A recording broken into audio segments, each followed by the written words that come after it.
दोस्तों, मेरा नाम है रिया। घर वाले प्यार से रिया ही बुलाते हैं, पूरा नाम रियाना है। अभी अभी 20 की हुई हूँ। लोग कहते हैं मेरी आंखों में कुछ ऐसी चमक है जो सीधे दिल में उतर जाती है। और हाँ, जब मैं हंसती हूँ तो गालों पर वो छोटे छोटे गड्ढे पड़ जाते हैं। सब कहते हैं बहुत क्यूट लगती हो। मैं ज़्यादातर साड़ी या अनारकली पहनती हूँ घर पर बाहर जाते वक्त कुर्ती जीन्स या लेगिंग्स टॉप। कपड़े ऐसे चिपके हुए कि मम्मी कहती हैं, रिया थोड़ा ढीला कुछ पहन लिया कर, सब देख रहे हैं। मैं बस मुस्कुरा के टाल देती हूँ। हमारे मोहल्ले में मेरे मामा जी रहते हैं। मम्मी के बड़े भाई नाम है अजय मामा। उम्र करीब 44 की होगी, पर फिटनेस इतनी कि 30 से 32 के लगते हैं। लंबे कद, चौड़ी छाती, दाढ़ी थोड़ी ट्रिम की हुई और आंखें, अरे वो आंखें तो जैसे सब कुछ पढ़ लेती हैं। इस बार दिवाली की छुट्टियों में मैं अकेले गई थी गांव। पापा मम्मी को शहर में कुछ काम आ गया था। मामा जी ने फ़ोन पर कहा था, रिया बेटा अकेले मत आना, मैं गाड़ी भेज दूंगा। मैंने मना कर दिया। बोली, मामा जी अब मैं बड़ी हो गई हूँ, ट्रेन से आ जाऊंगी। वो हंसे और बोले, बड़ी हो गई है? अच्छा, फिर देखते हैं कितनी बड़ी हुई है। ट्रेन से उतरी तो मामा जी खुद स्टेशन पर थे, काले कुर्ते पजामे में, हाथ में चाबियां घुमाते हुए। मुझे देखते ही बोले, अरे वाह रिया, शहर ने तो तुझे और भी खूबसूरत बना दिया। उनकी नज़र मेरे चेहरे से नीचे सरकती हुई मेरी कमर तक रुकी। मैंने दुपट्टा ठीक किया और शर्मा के बोली, मामा जी चलिए ना, ठंड लग रही है। वो मुस्कुराए, हाँ चल, घर में गर्माहट है। घर पहुंची तो मामी नहीं थी, उनके गांव में किसी रिश्तेदार के यहाँ गई थी। सिर्फ मामा जी और मैं। घर पुराना है, बड़ा आंगन, पीछे नारियल का बाग। मामा जी बोले, रिया तू ऊपर वाले कमरे में सोना, मैं नीचे रह लूँगा। मैंने हाँ कहा। सामान रखा, नहाने चली गई। नहा के निकली तो सिर्फ सलवार कमीज पहनी थी, बाल गीले गीले। मामा जी चाय बना रहे थे। मुझे देखते ही चाय का कप हाथ से लगभग गिरते गिरते बचा। बोले, रिया तू तो गीले बालों में मतलब कुछ और ही लग रही है। मैं शर्मा के बोली, मामा जी आप भी ना। रात को खाना साथ खाया। वो बार बार मेरी तरफ देख रहे थे।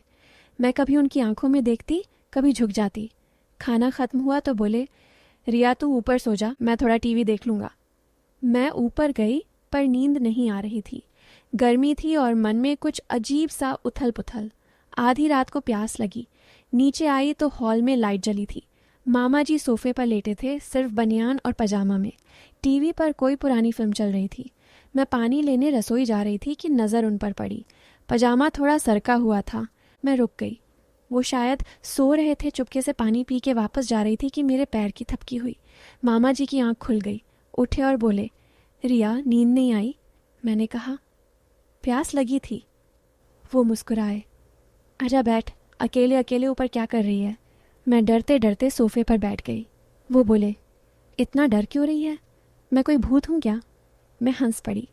वो पास खिसके बोले, रिया तू बहुत बदल गई है। पहले तो गोद में आकर बैठती थी, अब तो।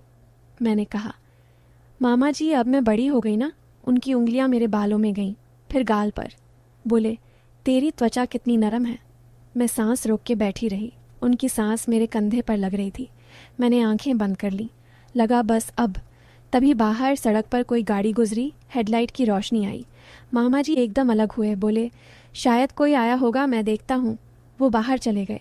मैं सांस ली। दिल जोर जोर से धड़क रहा था। ऊपर भाग आई और बिस्तर में छिप गई। सारी रात नींद नहीं आई। सुबह उठी तो मामा जी नहा चुके थे। मुझे देखते ही बोले, सोई अच्छे? मैंने सर झुका लिया। वो बोले, चल नाश्ता कर, आज तुझे कुछ दिखाना है।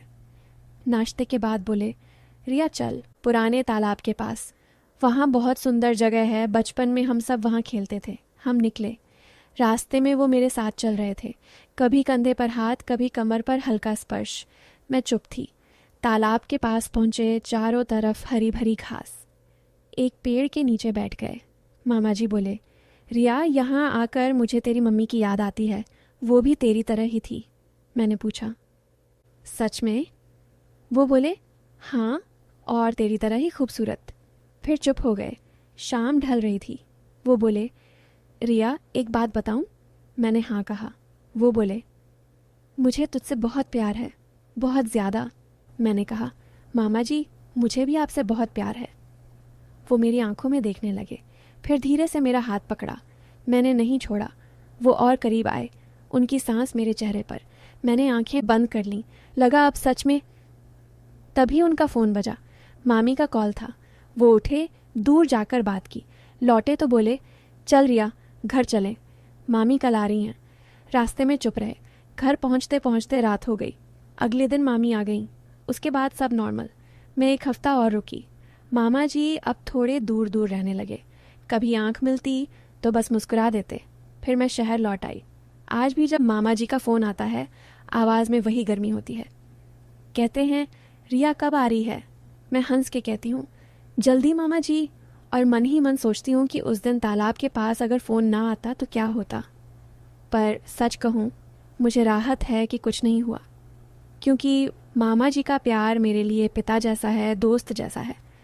हाँ, कभी कभी थोड़ा कुछ और भी लगता है, पर वो कुछ और कभी हुआ नहीं, और शायद कभी होना भी नहीं चाहिए। बस इतनी सी कहानी है मेरी। ना कुछ हुआ, ना होने दिया, पर दिल में एक हल्की सी उलझन आज भी है, शायद हमेशा रहेगी। दोस्तों, कैसी लगी ये कहानी? और भी ऐसी ही कहानियाँ सुनने के लिए चैनल सब्सक्राइब कर लीजिए। अपना ख्याल रखिएगा।